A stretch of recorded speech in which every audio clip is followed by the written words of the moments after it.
안녕하십니까. 임대인학교 TV 학교장 박완규입니다. 오늘은 계약편 7번째 시간이네요. 18강 보증금으로 진입장벽을 만들어라. 보증금은 정말 중요하죠. 제가 임대사업 하면서 가장 중요한 게 이제 사실 보증금이라고 생각합니다. 보증금. 이 보증금 하나로 모든 문제를 해결할 수도 있을 것 같아요. 제가 봤을 때는. 그리고 방지할 수도 있을 것 같고. 예를 들어서 우리가 이제 제가 그때 기사에 봤을 때 미국 같은 경우에는 임차인이 어떤 월세 계약을 하려면 임대인한테 소득증빙 자료를 제출을 해야 되고, 그리고 이전에 임대인의 추천서를 내야 된다고 이렇게 하더라고요. 뉴욕이었나? 그렇게 봤었는데, 와, 정말 한국 사회에서 이렇게 되면 임대 사업 하기에 정말 좋겠다. 근데 사실 그렇지 않잖아요. 지금은 임대인한테 그런 권한이 없죠. 오히려 임차인한테 훨씬 더 권한이 많은 상황이고, 사실 그게 제가 생각했을 때는 이제 어떻게 보면 힘의 균형 관계를 따졌을 때는 임차인은 돈을 내는 입장이고 임대인은 받는 입장이기 때문에 임차인을 보호하는 건 맞습니다. 그래서 임대차 보호법도 있는 거고. 근데 사실 그런 균형 자체가 너무 이제 좀 비대칭이 되다 보니까 좀 안타까운 거죠. 임대인으로서. 제가 이제 임차인 되면은 사실 지금 우리나라 임대차 보호법이 임차인 입장에서 봤을 때 저는 잘 돼 있다고 생각을 해요. 근데 임대인 입장에서 봤을 때는 좀 너무 이렇게 비대칭이 아닌가 싶습니다. 그래서 그런 비대칭을 조금이라도 이제 줄일 수 있고 그런 간극을 줄일 수 있는 게 저는 보증금이라고 생각하고, 유일한 임대인의 뭔가 무기, 희망이죠. 희망. 든든한 뭔가 무기, 배경이 될 수 있는 게 보증금이에요. 보증금 하나로 문제도 해결할 수 있고 방지할 수도 있습니다. 저는 이제 경험상 임대차 계약을 만약에 이제 할 때 처음에 임차인이 저한테 물어보는 게 있어요. 예를 들어서 혹시 보증금 조절 좀 가능할까요? 더 높이는 게 아니고 떨어뜨리는 거, 깎아달라고 하면은 그분하고는 절대 계약을 안 합니다.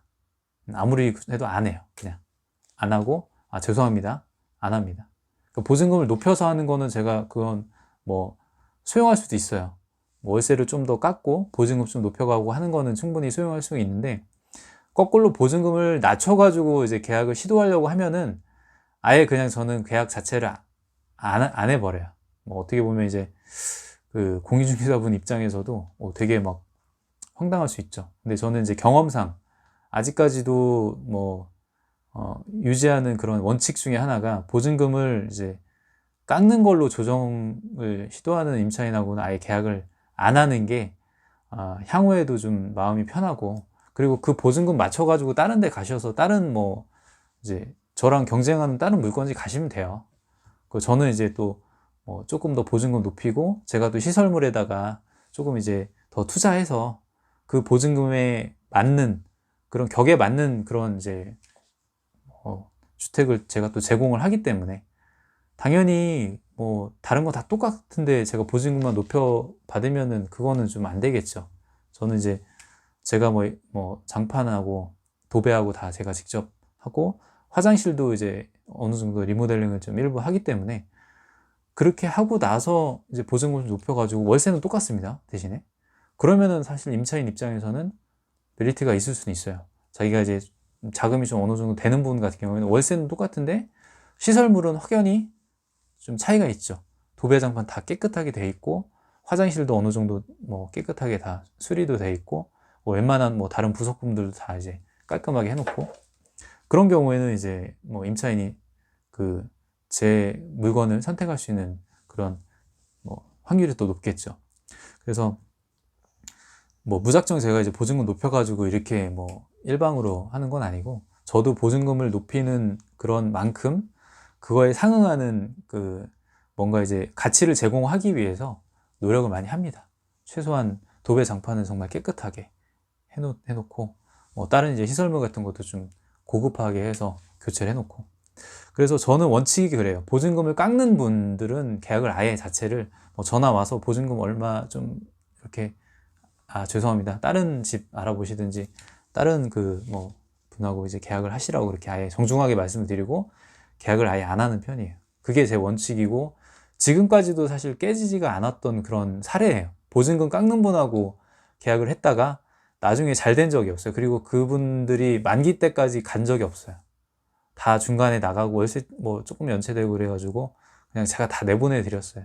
그냥 중개비 안 받을 테니까 그냥 다 이제 이 보증금 지금 더 깎이면은 다른 데 가서 이 정도의 또 집을 못 구하기 때문에 보증금이 더 깎이기 전에 빨리빨리 이제 가시라고, 바로 공인중개사분 알아보셔가지고 가시라고, 이렇게 제가 중개비 안 받을 테니까 저도 양보하는 거고 그 임차인 분도 그런 부분으로 양보를 하는 거고요. 빨리 나가는 걸로 양보를 하는 거고. 그래서 보증금은 높게 받으면 좋아요. 수익률이 좀 낮더라도 보증금은 좀 초반에는, 임대사업 초반에는 좀 높게 받는 걸 좀 추천을 드리고 싶습니다. 좀 높게 받고 그 보증금이 좀 높아야 사실 임대인으로 할 수 있는 그런 이제 다른 명도 소송이라든지 그런 할 수 있는 활동 영역이 커집니다.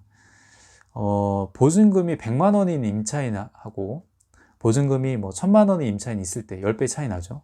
임대인을 대하는 태도 자체가 다를 수밖에 없어요. 그러니까 보증금 100만 원에 월세 50만 원, 그 2달이면 끝나죠. 그러면은 그 3달째부터는 그 임대인이 완전히 갑이 되는 겁니다. 이분이 빨리 나가줘야지 내가 이제 손실이 더 작아지는데, 좀 나가주세요, 이사비 드릴 테니까 나가주세요, 이렇게 이제 쩔쩔 매야 될 수밖에 없는 상황이고, 보증금 1000만 원 정도 기본적으로 되면은 뭐든지 할 수 있죠.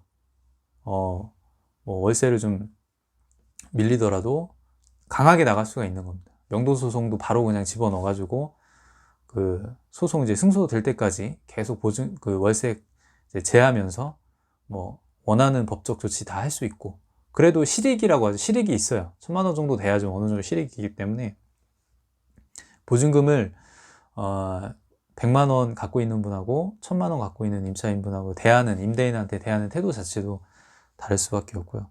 그리고 보증금이 커지게 되면 원상복구를 할 수 있는 그 규모 자체가 또 달라지죠.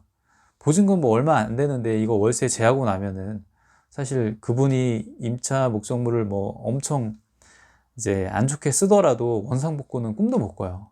그거는 다 고스란히 임대인이 자비로 이제 해결을 해나가야 되는 부분인데, 보증금이 크게 되면은 그 보증금 안에서 모든 게 해결이 다 가능하기 때문에 임차인도 자기 보증금을 깎이게 하지 않기 위해서 좀 조심하게 쓰거나 이제 좀 유지 보수를 좀 잘 하겠죠. 아무래도 나중에 나갈 때 이거 내가 그렇게 파손한 만큼 다 깎이는 걸 알고 있기 때문에 아무래도 임차 목적물을 이렇게 험하게 쓰진 못해요. 그래서 저는 이 보증금 자체가 어떻게 보면은 임차인의 이제 재산이긴 하지만, 그죠? 재산이긴 하고 내 계좌로 들어와서 그 계좌에 들어왔을 때는 또 내 재산이고요. 하지만 이 보증금은 사실 저한테는 부채예요. 부채고 일종의 그런 이제 예비책이죠. 그래서 만약에 보증금 어느 정도 이제 받아놓고 월세 정말 이제 경제사정 갑자기 안 좋아져가지고 이렇게 하는 분들이 있으면 보증금을 좀 높게 받아놔야 그분들도 나중에 그 다른 아파트로 빨리 이사 갈 때 이 정도 보증금 있으면 또 다른 데도 갈 수 있거든요. 빨리 이렇게 보내주셔야 돼요. 월세 계속 깎일 때까지, 그 보증금 깎일 때까지 기다리거나 그게 기다려주는 게 아니에요. 한 2-3달 정도, 2달도 아니죠. 저 같은 경우에는 그렇죠. 2달 정도는 기다려주긴 하는데, 연체되면 그냥 바로 이제 알아보셔가지고 그냥 이제 다른 데에 이 보증금 어느 정도 남아있을 때, 그래야 어느 정도 생활 수준 자체가 맞춰질 수 있어요. 보증금이 많이 깎여버리면 그 보증금에 맞는 또 아파트를, 이제 주택을 찾아가기 위해서는 그만큼 또 생활의 질이 낮아질 수밖에 없기 때문에, 그게 임차인을 이제 어떻게 보면은 보증금으로 위해주는 그런 하나의 길이기도 합니다. 보증금을 이제 지켜주는 거죠, 제가. 그래서 보증금은 중요하고, 이런 보증금 자체가 일종의 진입장벽이 되는 거예요, 사실. 왜냐면은 보증금을 어느 정도 만들 수 있는 임차인이면 자금력이 있는 거거든요. 그러면은 그 자금력이 있다고 하면은 이제 월세도 그만큼 체납률이 떨어지니까. 그래서 보증금은 일종의 이제 진입장벽처럼 이렇게 만들고, 진입장벽 우리가 잘 뚫리지 않죠. 잘 낮춰지지 않죠. 그거 마찬가지입니다. 보증금도 그렇게 낮추거나 이런 분들하고는 계약을 하지 마시고, 그분은 그거에 맞는 또 보증금에 맞는 또 주택 찾아가시면 되잖아요. 저는 또 저에 맞는 보증금 들어오시면 되고, 다른 분들이. 그래서 보증금은 일종의 진입장벽으로 생각을 하시고, 국권이 지키고, 그리고 임차인 분들이 월세 체납됐을 때 보증금이 깎여 나가는 거를 임대인이 지켜줘야 돼요. 그렇게 하려면 빨리 다른 곳으로 이제 보내드려야죠. 더 깎이기 전에. 그래서 보증금 정말 중요합니다. 이 보증금에 대한 내용은 뭐 한 3-4편 정도로 더 만들어도 사실 뭐 가능할 것 같은데, 우선은 이 책 하다 보면 보증금 얘기가 많이 나올 수밖에 없어요. 이 보증금 자체가 정말 임대인한테 중요하고, 그리고 예전엔 저는 이제 이게 어차피 남의 돈인데 이렇게 내가 갖고 있으면 부담이고, 나중에 뭐 달라고 할 때, 내보낼 때 주지 못하면 어떡하나, 이게 보증금이 필요가 있을까, 이렇게 생각했는데 그렇진 않아요. 사업 초반에는 최대한 보증금을 좀 높게 받는 걸 추천을 드리고, 그래야 그거에 파생하는 문제점들이 많이 방지가 되고 해결할 수가 있습니다. 보증금 정말 중요합니다. 오늘은 이제 이걸로 마치고 다음 편에 또 뵙겠습니다. 고맙습니다.